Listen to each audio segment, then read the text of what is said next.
Kingdom wealth is entrusted. Kingdom wealth is entrusted. Kingdom wealth is entrusted. In this kingdom, kingdom wealth is not acquired. Kingdom wealth is entrusted. God must trust you in order to entrust wealth to you. So he tests you to prove whether you are qualified for the next level. And God does not promote people emotionally. It's not emotional, it's not sentimental. If it takes you 10 years to learn the lesson, he will keep you on that level until you learn the lesson. So kingdom wealth is not acquired, kingdom wealth is entrusted. In 2 Chronicles 26, in verse 5, the Bible talks about the fact that the prosperity of a kingdom vessel is in direct proportion to the relationship of that vessel to God. As long as he sought the Lord, as long as he sought the Lord made him to prosper. As he was seeking God and seeking God, all of a sudden God was putting resources in his hand to do what needs to be done. I wish above all things that thou mayest prosper. How? Even as your soul prosper. So the prosperity of the soul, as you begin to make the kingdom your priority, God can now trust you with more. Luke chapter 16 from verse 1 to 13, we see the story of stewardship. Because in this kingdom, you are a steward, you are not a owner. Nobody owns anything in this kingdom. He just uses you as a steward to keep on his behalf. Everything you have belongs to God. He gives you the stewardship and he tells you how to use his money. So think about it. I have accounts in Ghana. I have office, I have properties, I have all kinds of stuff. But because of the uniqueness of different things as a result of what I experienced in COVID, I now decided, so I have checks now. In fact, they're going to give it to the guy today. My account here, I sign the checks and I hand it over to someone so that in case they need to do something, I can just go to the bank. Now, is he the owner of the money? No. But does he have access to the money? Yes. But he can only use it as I will. If he now decide to say, since I'm not in Ghana, he can clear my accounts and run away. He will get the money. He will run away from me, but he cannot run away from the repercussion of the action. So he can go and be doing well somewhere else and think that he has defrauded me, but it's called the law of life. It will happen. Then you will realize that at the end of the day. So listen and listen well. But if I tell him now, please go and take 15,000, and he goes to take 15,000, it's not his money. So if I tell him take that 15,000 and go and give it to this brother, I can't give him more. I don't like him. What's your business with him? It's not your money. I don't believe in that. Oh no. You see, so when God is telling you take 10% of all the income and put it in the tithe, and you are arguing, it's because you don't understand that you are not the owner of the money.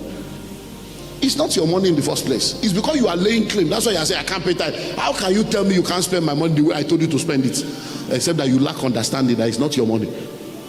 Are you saying that it's understanding that it's a problem now?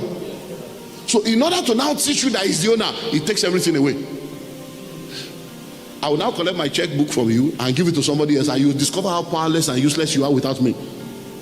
So what God does is that when you are arguing about what you should not argue about, you will refuse to learn by the way. He will now teach you by experience. We'll get back to that one. We'll move on. So what am I saying now? In this kingdom wealth is what?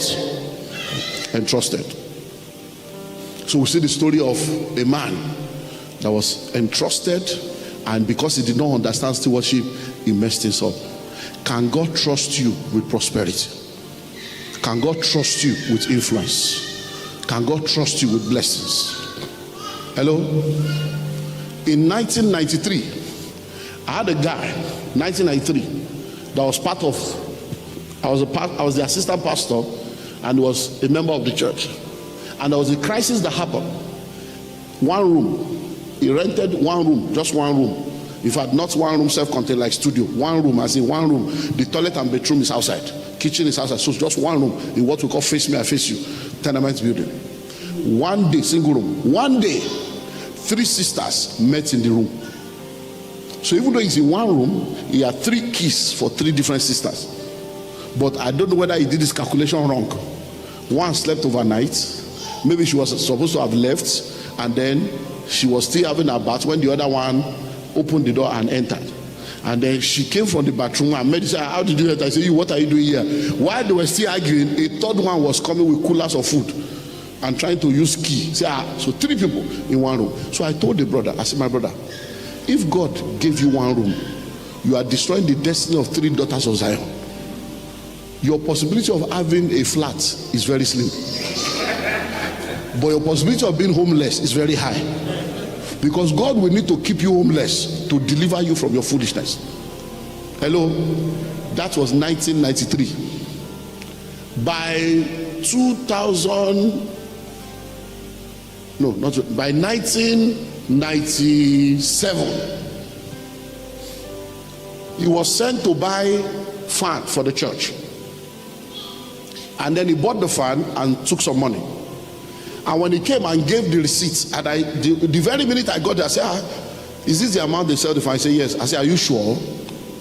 Because I'm sensing that something is wrong. The way I'm just sensing, as I got the receipt, I'm sensing.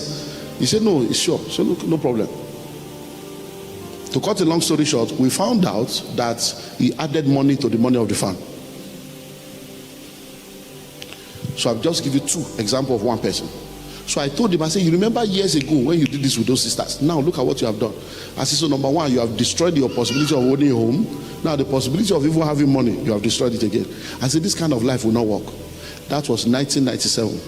In COVID 2020, the guy called me like 3 times. He's still poor till now. So do you think God is that wicked that he cannot change a man's life? No, he cannot be trusted. He cannot be trusted. That's why he sent them out of the garden, as I will show you tomorrow. He sent them out of the garden because he loved them. He said, look, I said, don't touch. I gave you every tree. The one I told you not to touch is the one you went to touch. Okay, leave my garden, so that you can go and build your own garden and touch anything you want to touch. Let me just drop one more and then we'll close with it. Thank you for taking time to watch this video. We believe you've learned something of great value. On this channel, we share videos on finances and wealth creation from biblical perspective. You can find more similar videos on this channel. If you enjoyed this video, please like, share and subscribe. Let us know what you've learned in the comment section.